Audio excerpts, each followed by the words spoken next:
Peu de surprises à Londres, en tout cas les choix sont déjà faits. Boris Johnson au 10 Downing Street pour bientôt. Oui, il devrait succéder à Theresa May. C'est donc le nouveau chef du Parti conservateur qui devrait former un gouvernement. Le vote des militants a eu lieu hier et l'ancien maire de Londres devra donc s'attaquer à l'impasse du Brexit et à la crise avec l'Iran. Mathilde Guénégan. Boris Johnson, le sourire aux lèvres hier en sortant de son QG de campagne. L'ex-maire de Londres se prépare à endosser de nouvelles fonctions aujourd'hui, celle de Premier ministre. Le vote du Parti conservateur pour désigner le successeur de Theresa May s'est achevé hier. Et Boris Johnson est donné largement gagnant. À 55 ans, celui qui fut aussi ministre des Affaires étrangères est loin de faire l'unanimité.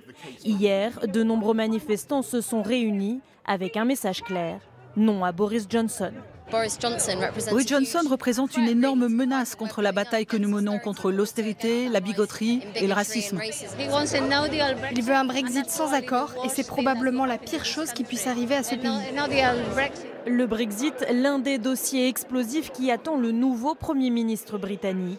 Boris Johnson a déjà affirmé que le Royaume-Uni sortirait de l'Union européenne avec ou sans accord. L'actuel chef du gouvernement, Theresa May, présentera officiellement sa démission cet après-midi à la reine Elisabeth II, qui recevra ensuite son successeur, le chargeant très symboliquement de constituer un nouveau gouvernement. Premier ministre rock'n'roll ou tout simplement fou, les avis sont partagés sur Boris Johnson. On verra ça avec notre invitée Brigitte Hadès. C'est dans quelques minutes.